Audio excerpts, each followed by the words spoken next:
अस्सलामुअलैकुम लखा दरूद नबीए पाक ते उन्हां दी हाल ते एक डॉक्टर साहब पे आंदे सन कि जिहड़े तरबूज अजकल हुंदे ने ना पै ने इन्हां दे विच टीके लांदे ने जिमीदार तां एडा मिठा ते लाल रंग दा हुंदा है। डॉक्टर साहब दी सर्च तो पहला ना दुआना विचों काले रंग दा हुंदा सी ते मिठा नहीं सी, खट्टा खट्टा हुंदा सी। ये ते डॉक्टर ने दस्सिया कि मिठे क्यों ने ते लाल क्यों ने। यार इल्ज़ाम लान लगे पाकिस्तान कोई बंदा विंदा ही नहीं, एडी बेध्यानी है। अल्लाह दे बंदिया तू कुछ खुदा दा खौफ कर। उन्होंने खर्चे वेखे अज जी, जमीन है पैली पैली च ट्रैक्टर होना है, उन्हें वाहनी है पैली, खेलां बनानियां ने, बी लैके आना जिन्होंने दवाई लगी होंगी है कि बी खराब ना हो, कला कला बी खेल दे विच रखना है, मजदूरी ते बंदियां नूं ला के फिर उन्होंने पानी लाना है, उन्होंने खाद पानी है, उन्होंने स्प्रेवां करनियां ने। टनल दे दुआने ने अजकल अजे दूजे नहीं आए है।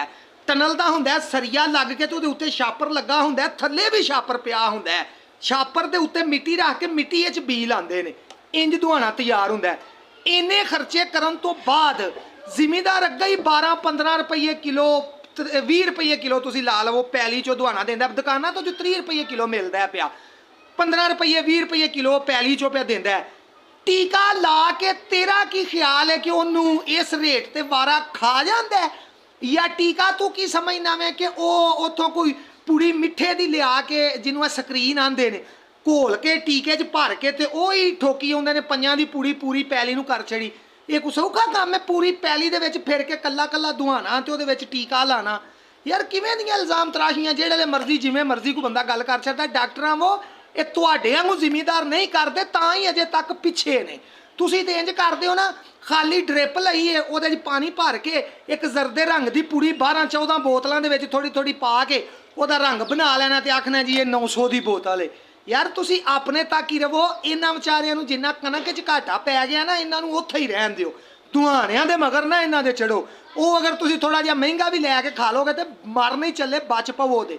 ते जे तेनू एडी तकलीफ है ना तो तू बेशक ना खा, तेरी इत्थे ही आके सियानफ निकली है बाई टीके पै लांदे ने। तू आप इंज दे काम करना में जिवें वो साडे पिंड किसी बंदे दा ना लेला बीमार हो गया, उन्हें अपने लो ना सियाना बंदा वेख के ते एक वडेरे चाचे नाल गल कीती कि चाचा यार ठंड लग गई है मेरे लेले नूं, पोह दियां रातां ने ते बीमार हो गया। चाचे आख्या उन्होंने तू लस्सी ते तेल दे, उन्हें चंगी बोतल तेल ते लस्सी सरों दा तेल ते लस्सी मिक्स करके लेले दे अंदर चा टिकी। उस सवेरे दिन चढ़िया तो लेला मर गया। वो जिसले चाचा तो मुंडा दोवे कट्ठे होए ना तो उन्हें कहा चाचा लेला मेरा रात दा मर गया यार। चाचे आख्या बस पुत्रा मेरा भी इंज ही मोया।